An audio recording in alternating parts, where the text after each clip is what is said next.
নমস্কার, সকলকে উৎপল শেরওয়ার চ্যানেলে স্বাগত। আজকের ভিডিওতে আমরা ক্লাস 12 এর সেকেন্ড সেমিস্টার অর্থাৎ উচ্চ মাধ্যমিকের ফোর্থ সেমিস্টারে টেড হিউয়েসের লেখা হক রুস্টিং এই কবিতার প্রতি লাইনের বাংলা অনুবাদ ও বিশ্লেষণ করব। তাই তোমরা ভিডিওটা স্কিপ না করে অবশ্যই প্রথম থেকে শেষ পর্যন্ত দেখবে। আর যারা চ্যানেলটা প্রথম দেখছো তারা অবশ্যই সাবস্ক্রাইব করে পাশে থাকা বেল বাটনটা প্রেস করবে, যাতে পরের ভিডিওগুলো আপলোড করার সাথে সাথে তোমাদের কাছে নোটিফিকেশনটা পৌঁছে যায়। চলো শুরু করা যাক আজকের বিষয় হক রোস্টিং। দেখো, আমরা মূল কবিতাটা শুরু করার আগে কবি পরিচিতি সম্পর্কে একটু জেনে নিই। তাহলে কবির নাম হচ্ছে টেড হিউস। তিনি 1930 খ্রিস্টাব্দের 17ই আগস্ট জন্মগ্রহণ করেন ইংল্যান্ডে। তিনি মূলত কবিতা, অনুবাদ এবং শিশুদের জন্য বই লিখেছিলেন এবং 1998 সালে তিনি লন্ডনেতে পরলোক গমন করেন। আমাদের পাঠ্য কবিতা হক রোস্টিং নেওয়া হয়েছে টেড হিউসের দ্বিতীয় কাব্য সংকলন লুপারক্যাল থেকে। খুব ভালো করে মনে রাখবেন নামটা, লুপারক্যাল। এটা হচ্ছে সোর্স এই কবিতার, যেটা প্রকাশিত হয়েছিল 1960 সালে, 1960 সালে প্রকাশিত হয়েছিল লুপারক্যাল। সেই লুপারক্যাল থেকে নেওয়া হয়েছে আমাদের পাঠ্য হক রোস্টিং কবিতাটি। এরপরে আমরা কবিতাটা সম্পর্কে একটু আলোচনা করব। দেখো, টেড হিউসের কবিতা হক রোস্টিং এর পটভূমিতে কবির প্রকৃতি, প্রাণী এবং মানব অবস্থার প্রতি আগ্রহ অন্তর্ভুক্ত হয়েছে। দ্বিতীয় বিশ্বযুদ্ধের ভয়ঙ্কর অভিজ্ঞতা এবং মানুষের দুর্দশা হক রোস্টিং রচনার পিছনে গুরুত্বপূর্ণ ভূমিকা পালন করেছে। মনে রাখবে, এটা হচ্ছে একটা ড্রামাটিক মনোলগ। খুব ভালো করে মনে রাখতে হবে, এটা ড্রামাটিক মনোলগ। আমরা অলরেডি ড্রামাটিক মনোলগ একটা পড়েছি আগের বছর ক্লাস 11-এর সেকেন্ড সেমিস্টারে, রবার্ট ব্রাউনিংয়ের লেখা মাই লাস্ট ডাচেস। ড্রামাটিক মনোলগ মানে আমরা জানি নাটকীয় স্বগত উক্তি। এটা হচ্ছে একটা ড্রামাটিক মনোলগ এবং ফ্রি ভার্সে লেখা। খুব ভালো করে মনে রাখতে হবে, এই কবিতাটা লেখা হয়েছে ফ্রি ভার্সে, মানে কোনো নির্দিষ্ট অন্তমিল বা ছন্দ মেনে চলে না যেসব কবিতা, সেগুলোকে বলা হয় ফ্রি ভার্স। আমরা এখানেও দেখতে পাবো নির্দিষ্ট কোনো অন্তমিল, মানে কবিতার লাইনের শেষে যে মিল বা ছন্দ, কোনো নির্দিষ্ট নিয়ম মেনে এই কবিতাটি চলেনি, সেই জন্য এটাকে বলা হয় ফ্রি ভার্স। এই কবিতাটা ফ্রি ভার্সে লেখা। এরপরে আমরা মূল কবিতায় প্রবেশ করব। তাহলে কবিতার টাইটেল হচ্ছে হক রোস্টিং। হক মানে আমরা জানি বাজ পাখি। টেড হিউসের কবিতা হক রোস্টিংয়েতে বাজ পাখি হলো কবিতার মুখপাত্র বা বক্তা, অর্থাৎ পুরো কবিতাটিকে বাজ পাখির দৃষ্টিকোণ থেকে উপস্থাপন করা হয়েছে। এখানে বাজ পাখিটি অমার্জিত, নিষ্ঠুর ক্ষমতা, নিয়ন্ত্রণ এবং প্রকৃতির কঠোর নিয়মের প্রতীক। বাজ পাখিটিকে ব্যক্তিরূপে দেখানো হয়েছে। সে মানুষেরই মতো সূক্ষ্ম চিন্তা ও মতামতের অধিকারী। আর রোস্টিং শব্দের অর্থ হলো থিঙ্কিং বিফোর ফলিং অ্যাসলিপ, মানে ঘুমিয়ে পড়ার আগে ভাবা। এখানে বাজ পাখিটা ভাবছে যে একটি সাধারণ সৃষ্টি থেকে সে প্রায় একজন সৃষ্টিকর্তায় পরিণত হয়েছে, যে সে প্রকৃতপক্ষে একটা সাধারণ ক্রিয়েশন সৃষ্টি ছিল, সেখান থেকে সে বর্তমানে একটা সৃষ্টিকর্তায় পরিণত হয়েছে। সে আরও ভাবছে কিভাবে সে তার শিকারগুলিকে হত্যা করার কাজটি নিখুঁত করতে পারে। অবশেষে সে ভাবে যে সে কোনো বিরোধিতার মুখোমুখি হয়নি। তাহলে এটা হচ্ছে হক রোস্টিং, এই টাইটেলটার মূল বিষয়বস্তু বা এই টাইটেলটার অর্থ। এরপরে আমরা কবিতার প্রতি লাইনের বাংলা অনুবাদ ও বিশ্লেষণ করব। দেখো, প্রথম লাইনে কি বলা আছে? I sit in the top of the wood, my eyes closed. জঙ্গলের একদম শিখরে চূড়ায় বসে আমি, আমার চোখ দুটো বন্ধ। তাহলে বাজ পাখিটা এখানে বক্তা। এটা ড্রামাটিক মনোলগ, আমি আগেই বলেছি। এখানে বাজ পাখিটা হচ্ছে বক্তা। সে বলছে জঙ্গলের একদম চূড়ায় শিখরে আমি বসে, আর মাই আইজ ক্লোজড, আমার চোখ দুটো বন্ধ। এই লাইনে বাজ পাখিটি বোঝাতে চেয়েছে তার উচ্চতর অবস্থানকে, যে স্থান থেকে সে তার পার্শ্ববর্তী অঞ্চলের তদারকি করে। বিশ্রামে থাকা সত্ত্বেও বাজ পাখির বন্ধ চোখগুলি সর্বদা মানসিক সতর্কতার সাথে কাজের জন্য প্রস্তুত থাকে। এটা মনে রাখতে হবে। বাজ পাখির ভঙ্গিমা এবং অবস্থান তার পরিবেশের উপর আধিপত্য এবং নিয়ন্ত্রণের ক্ষমতাকে প্রকাশ করছে এই লাইনটিতে।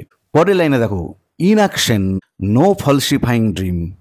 নিছক নিষ্ক্রিয়তা, কোনো মিথ্যা স্বপ্ন আমার মধ্যে নেই। ইনঅ্যাকশন মানে নিষ্ক্রিয়তা, আর নো ফলসিফাইং ড্রিম, কোনো মিথ্যা স্বপ্ন। তাহলে বাজ পাখিটা বলছে আমার মধ্যে কোনো নিষ্ক্রিয়তা নেই এবং কোনো মিথ্যা স্বপ্নও আমার মধ্যে নেই। দেখো, এখানে বাজ পাখিটি বলতে চেয়েছে শিকারী হিসাবে কোনো মিথ্যা বা স্বপ্নকে সে প্রশ্রয় দেয় না। এখানে ইনঅ্যাকশন শব্দটি বাজ পাখিটির বিশ্রামের অবস্থাকে বোঝাচ্ছে, যে অবস্থায় সে সক্রিয়ভাবে শিকার করে না, তবে যে কোনো মুহূর্তে শিকার করার জন্য সে কিন্তু মানসিকভাবে প্রস্তুত থাকে। তারপরের লাইনে দেখো, between my hooked head and hooked feet, আমার ঝুলন্ত মাথা এবং ঝুলন্ত পায়ের মাঝে। দেখো এখানে হুকড শব্দটির পুনরাবৃত্তি বাজ পাখির তীক্ষ্ণতা এবং ভয়ঙ্করতার উপর জোর দেয়। এটি বাজ পাখির শিকারী প্রবৃত্তি এবং পরিবেশের উপর তার সম্পূর্ণ আধিপত্যের প্রতীক। অর ইন স্লিপ রিহার্স, অথবা ঘুমের মধ্যে অনুশীলন, পারফেক্ট কিলস অ্যান্ড ইট, নিখুঁত হত্যা এবং খাদ্যাভ্যাসের। বাজ পাখিটা বলছে যে অথবা আমি ঘুমের মধ্যেই অনুশীলন করতে থাকি নিখুঁতভাবে খুন করার জন্য, শিকার করার জন্য এবং খাবার জন্য। দেখো এই লাইনের মধ্য দিয়ে বাজ পাখি বোঝাতে চেয়েছে ঘুমিয়ে ঘুমিয়েও সে কিন্তু অনুশীলন করে কিভাবে তার শিকারকে হত্যা করা যায় এবং ভক্ষণ করা যায়। যে ঘুমাতে ঘুমাতেও সে কিন্তু ওটা রিহার্স করে যায়, প্র্যাকটিস করে যায়। এই লাইনটা বোঝাচ্ছে যে বাজ পাখি তার হত্যার দক্ষতার জন্য কিন্তু গর্বিত এবং সন্তুষ্ট খুবই। প্রতিটি কাজ তার জীবন ধারণের জন্য প্রয়োজন সে জানে। এর সাথে তার ক্রোধ বা রাগ, তার দূরভিসন্ধি কিংবা লোভের কোনো সম্পর্ক নেই। এটা হচ্ছে তার জীবন ধারণের জন্য প্রয়োজনীয় কর্ম বলে সে মনে করে থাকে। এরপরে দ্বিতীয় স্ট্যান্জা দেখো কি বলা হয়েছে, the convenience of the high trees, উঁচু গাছের যে সুবিধা, কনভেনিয়েন্স মানে হচ্ছে বেনিফিট, সুবিধা, যে উচ্চ গাছের যে সুবিধা, the air's buoyancy and the sun's ray, বাতাসের উচ্ছ্বাস এবং সূর্যের রশ্মি, are of advantage to me, সব আমার জন্য বিশেষ সুবিধা। And the earth face upward for my inspection, এবং পৃথিবীর ঊর্ধ্বপানে তার মুখকে তুলে রেখেছে আমারই পরিদর্শনের জন্য, যে আমি যাতে ভালো করে দেখতে পাই, তাই পৃথিবী যেন তার মুখমণ্ডলটাকে ঊর্ধ্বপানে করে রেখেছে যাতে আমি গাছের ওপর থেকে দেখতে পাই। দেখো এই স্ট্যান্জাতে বাজ পাখি তার পরিবেশকে তার শিকারী সত্তার সাপেক্ষে সম্পূর্ণ উপযুক্ত বলে মনে করে, যে শিকার করার জন্য উপযুক্ত পরিবেশ, যে উঁচু গাছগুলো তার পক্ষে যথেষ্ট সুবিধাজনক, যে উঁচু গাছে বসে সে অনেক নিচ পর্যন্ত, অনেক দূর পর্যন্ত তার শিকারদের লক্ষ্য করতে পারে। প্রাণবন্ত বাতাস বা সুন্দর বাতাস তাকে সহজে ভেসে থাকতে সাহায্য করে। সূর্যের রশ্মি তাকে উষ্ণতা প্রদান করে। সে দাবি করে যে প্রকৃতির এই সমস্ত দিকগুলি তার জীবনকে আরও সুবিধাজনক করে তোলে শিকারের জন্য। বাজ পাখিটা মনে করছে পৃথিবীও তার নিচে অবস্থান করছে এবং সে তার উচ্চ স্থান থেকে এটা পরিদর্শন করতে পারছে। এই বৈপরীত্য বাজ পাখির শ্রেষ্ঠত্বকে প্রতিফলিত করে। যেমন কি সে মনে করে পৃথিবীও যেন ঊর্ধ্বপানে তাকিয়ে রয়েছে, যাতে করে বাজ পাখিটা গাছের উঁচু ডাল থেকে ভালো করে পৃথিবীর মুখটাকে, বা এখানে পৃথিবীর মুখ বলতে পরিবেশটাকে, প্রকৃতিটাকে ভালো করে পর্যবেক্ষণ করতে সক্ষম হয়। থার্ড স্টেঞ্জায় কি বলছে দেখো, my feet are locked up on the rough bark, রুক্ষ ছালে আবদ্ধ আছে আমার পা। It took the whole of creation, সমগ্র সৃষ্টি যেন মগ্ন ছিল আমাকে তৈরি করতে। বাজ পাখিটা বলতে চাইছে যখন তাকে তৈরি করা হচ্ছিল, তার যখন জন্ম দেওয়া হচ্ছিল, সমগ্র সৃষ্টি, ক্রিয়েশন মানে এখানে সৃষ্টিকর্তা যেন মগ্ন ছিল তাকে তৈরি করতে। To produce my foot my each feather, আমার পা, আমার প্রতিটি পালক তৈরিতে মগ্ন ছিল পুরো সৃষ্টি। Now I hold creation in my foot, এখন সেই সৃষ্টিকেই আমি আমার পায়ের নিচে আবদ্ধ করে রাখতে পেরেছি। যে সৃষ্টি একদিন আমাকে তৈরি করার জন্য মগ্ন ছিল, সেই সৃষ্টি এখন আমার পায়ের নিচে। এখানে বাজ পাখিটা বলতে চাইছে যে তার প্রতিটি পা এবং তার দেহের প্রত্যেকটি পালক তৈরি করার জন্য সমগ্র সৃষ্টি একসময় কাজ করেছে। এই লাইনগুলির মধ্য দিয়ে বাজ পাখি তার নিজের শ্রেষ্ঠত্বকে এবং তার নিজের ক্ষমতার গর্ব প্রকাশ করেছে। এক সময় বাজ পাখিকে তৈরি করা বা বাজ পাখির জন্ম দেওয়া যে চিন্তিত, সেই সৃষ্টি এখন বাজ পাখি দ্বারা নিয়ন্ত্রিত। বাজ পাখি এখন নিজেকে ঈশ্বরের সমতুল্য মনে করে, যে পৃথিবী এবং স্বর্গের যে কোনো প্রাণীর চেয়ে সে বেশি শক্তিশালী। তাই সে বলছে now I hold creation in my foot, যে এখন আমি আমার সমস্ত সৃষ্টিকে আমার পায়ের নিচে রেখেছি। 4 নম্বর স্ট্যান্জা দেখো কি বলছে, or fly up and revolve it all slowly, অথবা ঊর্ধ্বপানে আমি উড়ে যাই, অথবা সন্তর্পণে ঘুরে দেখি চারিদিক, ধীরে ধীরে অতি সন্তর্পণে আমি চারিদিক পাক খেয়ে খেয়ে ঘুরে ঘুরে দেখি।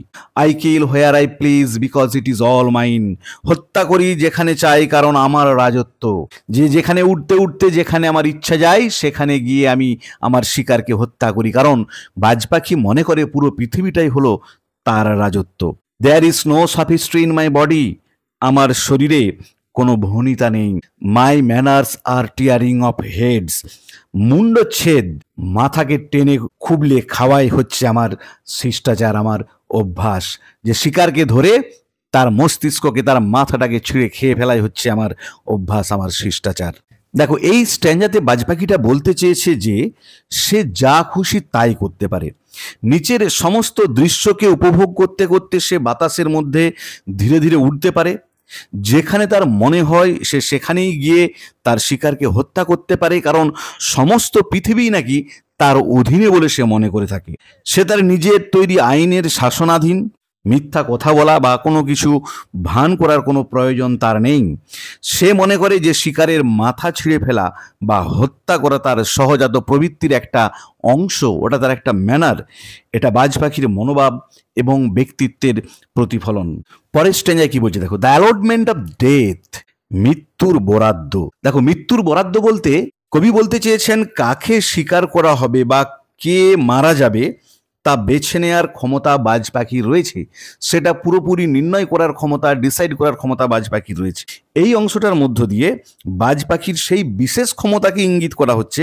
এখানে মৃত্যুকে এমন একটি বিষয় হিসাবে উপস্থাপন করা হয়েছে যা বাজ পাখির তৎপরতার সঙ্গে যেন বিতরণ করে থাকে। মানে অ্যাকচুয়ালি বাজ পাখি যেন মৃত্যুকে তার শিকারের মধ্যে বিতরণ করে দেয়। সেই জন্যই বলছে দ্য অ্যালটমেন্ট অফ ডেথ, স্থির করি আমি মৃত্যুর বরাদ্দ। ফর দ্য ওয়ান পথ of my flight is direct, কারণ উড়ার পথ আমার সরাসরি। যে আমি যেদিকে উড়ে বেড়াই সেটা আমি সোজাসুজি উড়ে বেড়াই, উড়ানের পথ আমার সরাসরি।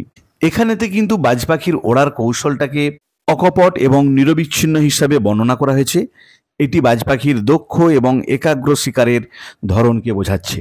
তারপরে লাইনে দেখো, through the bones of the living, জীবিতের অস্থি ভেদ করে। থ্রু মানে মধ্য দিয়ে, কিসের মধ্য দিয়ে? The bones of the living, যারা বেঁচে আছে, যারা জীবিত, তাদের অস্থি ভেদ করে। এই লাইনটা বাজ পাখির শিকার করার যে ক্ষমতা, শক্তি, সেটার বর্ণনা দিচ্ছে।